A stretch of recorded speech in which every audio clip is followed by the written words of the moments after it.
অবিশ্বাস্য এক নাটকীয় ম্যাচ।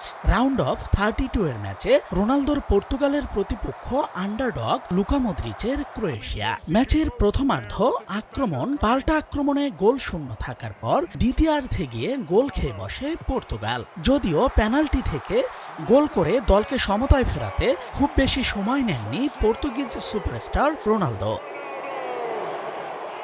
রোনালদোর গোলখরা কাটানোর ম্যাচে শেষে অপেক্ষা করছিল দারুণ এক নাটকীয়তা।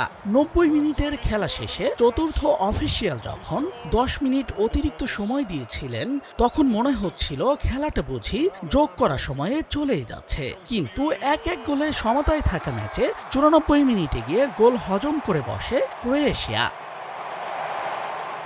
পর্তুগাল এগিয়ে গেলেও এরপরও নাটকের দৃশ্যপট ছিল আরও বাকি। অতিরিক্ত সময়ের খেলা 10 মিনিট পেরিয়ে 12 মিনিটে পৌঁছালে ক্রোয়েশিয়া দারুণ এক আক্রমণে গোল করে বসে। ক্রোয়েশিয়ার সমর্থকরা যখন উল্লাস করছিল, তখনই অফসাইডের কারণে গোলটি বাতিল হয়ে যায়। এরপর আক্রমণ পাল্টা আক্রমণের ম্যাচ শেষ হয় 108 মিনিটে গিয়ে। এই ম্যাচে 2-1 গোলের জয়ে রোনালদোর পর্তুগাল পা রাখল শেষ 16-তে। The referee's letting them play.